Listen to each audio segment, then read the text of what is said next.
प्रिय छात्रों, कल हमने समांतर श्रेणी के अंतर्गत general form of AP, the nth term of general term of an AP यानी कि समांतर श्रेणी का व्यापक समीकरण क्या होगा nth टर्म के लिए, उसको मैंने बताया था। जहाँ पर मैंने कहा था कि T N is equal to A plus N minus one into D. हम इसी की आगे चर्चा करेंगे। हमने टी एन वहाँ जो पद बताया था is equal to A plus N minus one into d. T n it means last term of the series.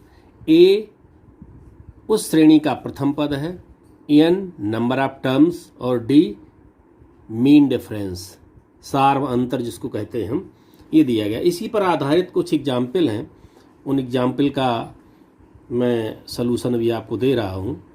जैसे एग्जाम्पल नंबर 3 दिया गया है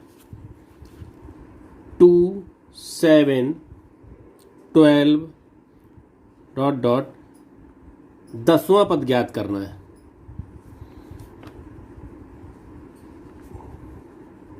ये एग्जाम्पल 3 है।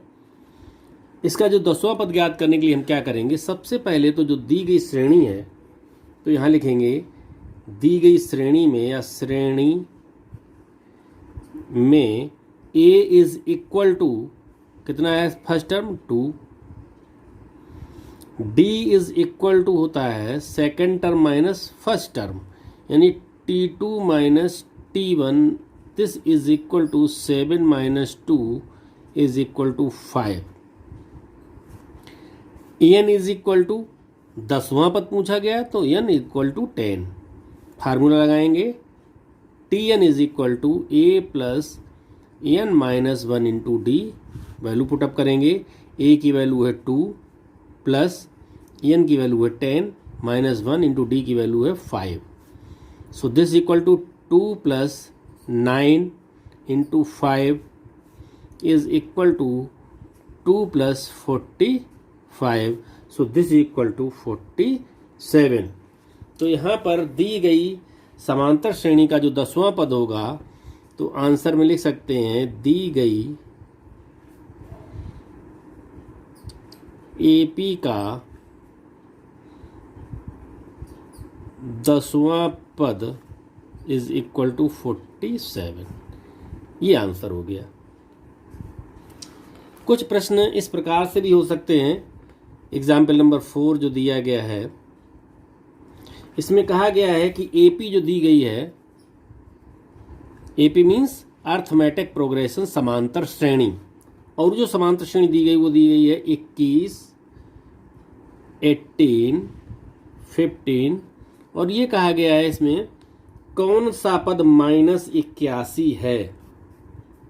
कौन सा पद, तो हम यहाँ मान लेंगे कि माना टी-वां पद -81 है। इसके बाद कहा गया क्या इस एपी का कोई पद शून्य है, सकारण उत्तर दीजिए। तो हम इसमें जो टी-वां पद मान लेंगे वो टी-वां पद मान लीजिए 81, 81 है, क्योंकि जो श्रेणी दी गई हम उसमें ये मान के चलते हैं कि n पद हैं, उस n पद का लास्ट पद जो होता है वो -81 है। अब यहाँ पर हम श्रेणी में देखेंगे, श्रेणी में क्या क्या दिया गया है आपका, a इज इक्वल टू 21 दिया गया है, d इक्वल टू निकालना है, d इज इक्वल टू क्या होगा t2 minus t1। So this is equal to 18 minus 21, तो ये आएगा आपका -3। और tn इज इक्वल टू -18 है, 81 है। अब हम इसमें फार्मूला लगा देंगे tn is equal to a plus N minus 1 into D. tn को हम an भी लिख सकते हैं, जैसे ये a1, a2, a3 है, t1, t2, t3। मैंने पूर्व में बताया था कि जो पदों की संख्या है, पदों के जो टर्म्स हैं उनके ये नाम दे सकते हैं a1, a2, a3 स्मॉल में, या t1, t2, t3। यहाँ t1 की वैल्यू -81 है, इज इक्वल टू a की वैल्यू 21 प्लस यहाँ पर n की वैल्यू ज्ञात करनी। क्यों कहा गया कि कौन सा पद, यहाँ n हमें मालूम नहीं है, अननोन है n, तो हम यहाँ n की वैल्यू n -1 इंटू डी की वैल्यू है -3। अब इसमें ये जो आपका दिया गया 81, इसको सॉल्व करेंगे। -81 इज इक्वल टू 21 -3n, इसके बाद ये इसका मल्टीपल होगा तो हो जाएगा +3। 3n को हम इस पक्ष में ले आएंगे लेफ्ट हैंड साइड में, तो ये हो जाएगा प्लस का 3n इज इक्वल टू 81, इधर आएगा तो प्लस का हो जाएगा प्लस 21 + 3 24 हो जाएगा। तो 3n इज इक्वल टू हो जाएगा 105, then n is equal to 105/3, so this is equal to 35। तो हम यहाँ लिख सकते हैं T35 इज इक्वल टू -81। ये आपका आंसर आ गया। इसमें कहा गया है साथ ही क्या इस AP का कोई पद शून्य है। अगर कोई पद शून्य है तो हम यहाँ पर Tn इज इक्वल टू 0 ले लें, क्योंकि यहाँ पर जो D की वैल्यू है -3 हो रही, तो कभी न कभी हो सकता है शून्य हो। तो Tn इज इक्वल टू 0, शेष वही आपके A और D वही रहेंगे। तो यहाँ पर Tn is equal to A + n-1 into D, 0 is equal to 21 + n-1 into -3 is equal to 21 -3n + 3, ये हो जाएगा 3n is equal to 24। 3n is equal to 24, then n is equal to 8। तो इस श्रेणी का जो 8वां पद होगा वो आपका शून्य होगा। इसलिए श्रेणी का 8वां पद इज इक्वल टू 0, ये प्रश्न हो गया। इसी प्रकार से वह AP निर्धारित किए जिसका तीसरा पद 5 और 7वां पद 9 है। ये देखो अलग प्रकार का प्रश्न है, देखो कैसे करेंगे।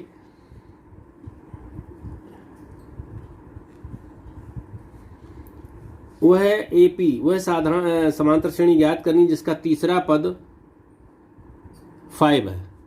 तीसरा पद हम यानी यहाँ पर A3 भी ले सकते हैं, जिससे आप ये ना सोचें कि केवल हम T ले रहे हैं, A में भी ले सकते हैं। A3 तीसरा पद क्या है 5, और A7 7वां पद है आपका 9। सबसे पहले क्या करेंगे, माना समांतर श्रेणी का प्रथम पद A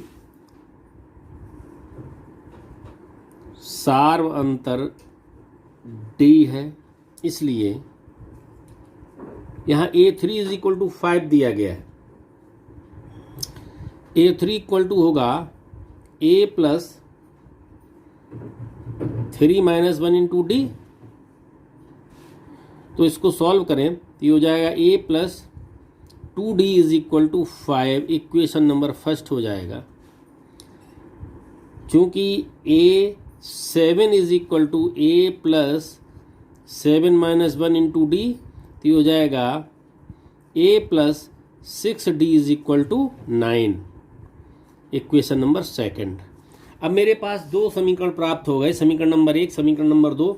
इन समीकरण युग्मों को हल करना है, तो हम इसमें विलोपन विधि एलिमिनेशन मेथड से कर दें। एलिमिनेशन मेथड से क्या करेंगे, समीकरण 1 से 2 को घटाने पर देखिए A + 2D is equal to 5, A - 6D is equal to 9, minus minus minus को हटा दीजिए तो ये कट जाएगा।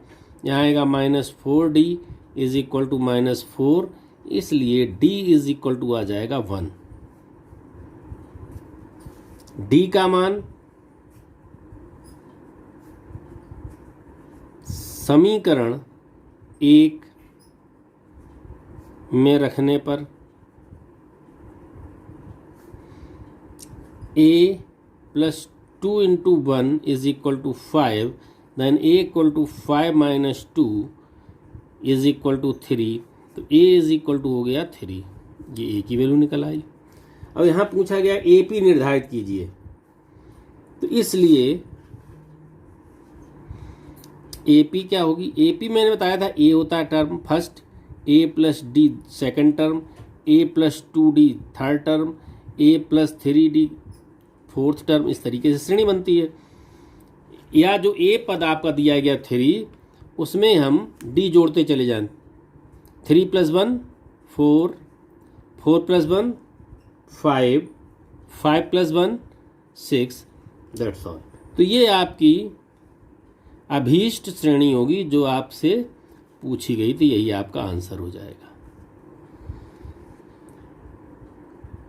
इसके बाद दिया गया है क्या संख्याओं की सूची 5, 11, 17, 23 का कोई पद 301 है और क्यों।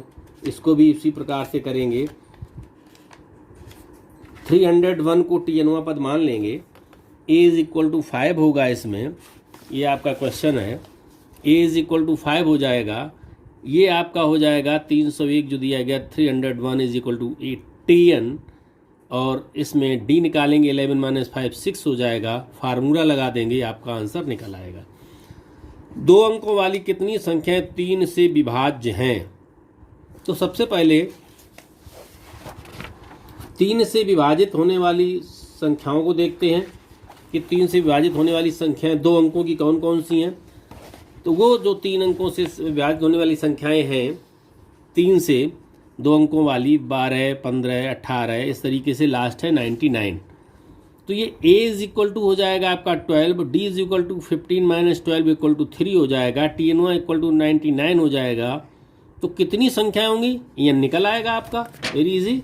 जैसे ये देखो दिया गया है a is equal to 12, d equal to 3, a equal to 99, so ये आपका आंसर निकल आएगा। ये दिया गया है क्वेश्चन, इसमें कहा गया है एक AP दी गई है 10, 7, 4 अप टू -62 का अंतिम पद से प्रथम पद की ओर 11वां पद ज्ञात कीजिए। देखो इसको कैसे करेंगे।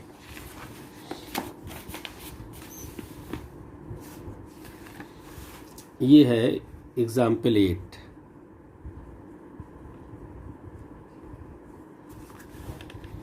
आपकी जो AP दी गई है वो दी गई है 10, 7, 4 टू -62। अंतिम पद से यहाँ निकालना है अंत से 11वां पद। जो दी गई श्रेणी है उसमें a इज इक्वल टू दिया गया है आपका 10, ये 7 दिया गया है, ये 4 दिया गया, टर्म्स दिए गए हैं।